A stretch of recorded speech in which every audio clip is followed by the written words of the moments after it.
Now, this topic is so vital because studies have shown that many people don't leave their jobs, they actually leave their managers.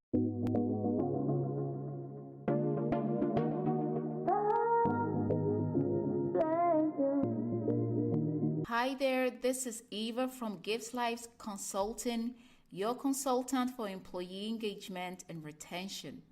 Hope your week is going on well and that you're crushing your goals. Okay, today we are going to talk about managerial relationship with employees in your company. Now, this topic is so vital because studies have shown that many people don't leave their jobs, they actually leave their managers. And I don't know if there are some managers listening to me right now, but I would like you to ask yourself these questions. Is my managing style pushing off my team? And am I tearing down the very people I'm supposed to build up? This needs some time of pondering and analyzing. But most importantly, it needs a huge honesty and humility. It's not always easy to admit that we're wrong, right? But very often, it's the best gift you can give yourself. Not for somebody, but for yourself. You know why? Because by doing so, you're giving yourself an opportunity to get better, to learn better, to redo better, and ultimately to become a better version of yourself. Now back to the statistics. Like I said earlier, there are various studies and statistics that show how crucial is the managerial relationship between employees and their direct manager when it comes to whether or not an employee will stay and engage in the company's vision or simply choose to leave. In America, they found out that managers account for at least 70% the variance in employee engagement. Now that's huge, right? So what are some of the key elements to change or to improve this? Because like in every relationship, whether it be friendship, family, or partners, it takes two to make it work, right? At least two people. So on this series, I'm going to give you 4 key elements. And why 4? Because the number 4 represents foundation, stability, and order. And so everything else that comes after is built on these 4 elements. So let's start with number 1 for today. And this is something to work on throughout your week, right? So the first key will be accountability. Now this goes for both sides, for managers, but also for the team members. Now for the manager, this will mean giving responsibility to your team. And I know this is easier said than done. And it may even seem obvious to some of you. But for some managers, it's not. Trust me. They want to be in control of every single thing. They will lean behind your neck, check every single detail of what you're doing, and nearly suffocate you. Listen, let that guy or girl breathe, okay? Give them a break. Allow room for fair mistakes, okay? That's how we learn. You made mistakes too when you were learning, right? No one was born a manager. You became a manager, okay? So let others grow too. Now I'm going to leave this right there for you to ponder on it. Now for the employees. It's easy to complain about your manager, right? But did you do the work he asked you to do? And did you do it properly? Did you deliver it on time? What was your attitude when you're doing it? Were you constantly quarreling with other team members? Are you always giving excuses? See, we could go on and on. But on both sides, there is always something we could work on to get even. We are continuing with our second element, which is trust. Trust is a fundamental element in every relationship, even in management. So like I always do, I will tackle the issue on both sides of the table, right? So as a manager or even a CEO, always remember that trust is earned. Being on top of the pyramid doesn't necessarily earn you the trust of your team. As a matter of fact, most people have a tendency to see people on top of the pyramid as mean and crooked, right?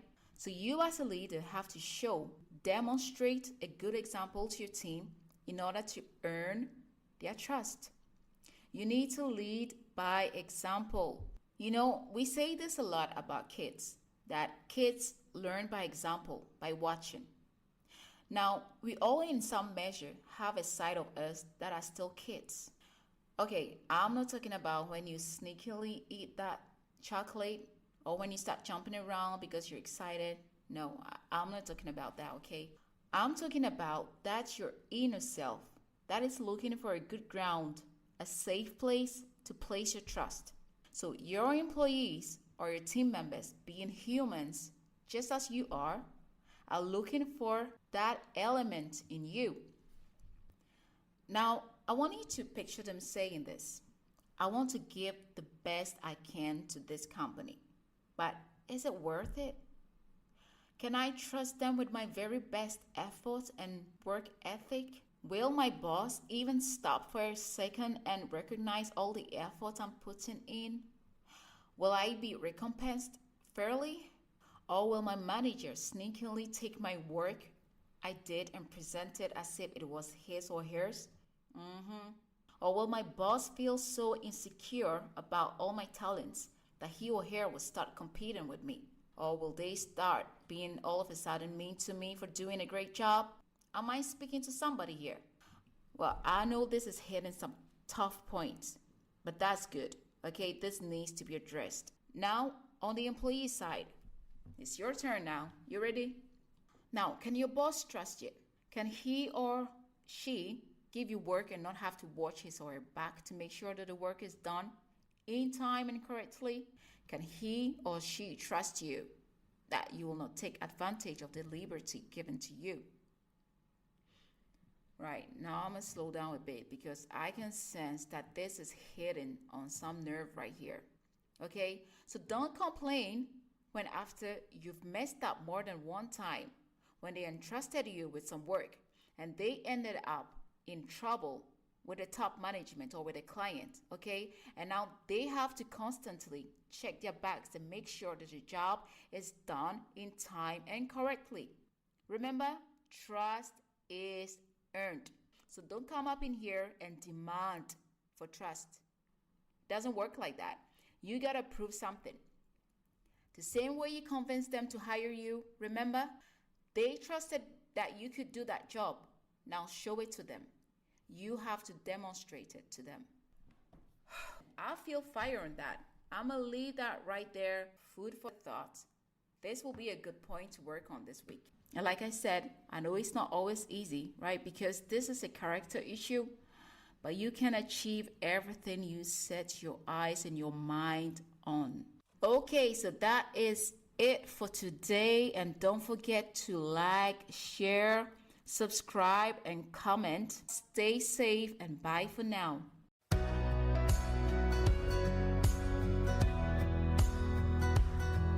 Don't listen to the voice inside your head. You're doing just fine, you're trying your best. If no one ever told you it's all gonna be okay. We're just people never sleeping over stupid shit. We won't remember in the morning, yeah, we're gonna forget. And no one ever told you it's all gonna be okay. When you lose faith in everything you ever knew, don't give up on you. When life gets overwhelming, relying on yourself is hard to do. But don't give up on you, no. If you've been lost and lonely, ashamed to be alone with only you, with no one left to lose, if it's the last thing that you do, don't give up on you.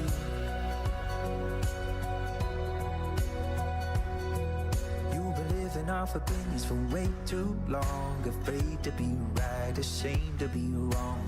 If no one ever told you it's all gonna be okay. Those people always keeping up to keep you down. Stop looking for a reason just to keep them around. I know they never told you it's all gonna be okay. When you lose lose faith in everything you ever knew, don't give up on you.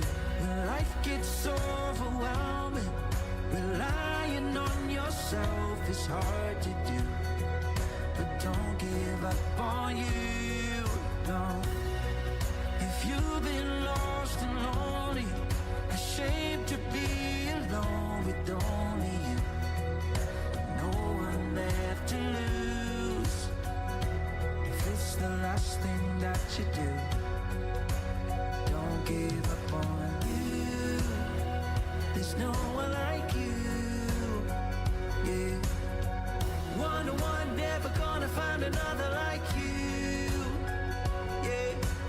You, there's no one like you, yeah. One never gonna find another like you, yeah. When life gets overwhelming, relying on yourself is hard to do, but don't give up on you, no. If you've been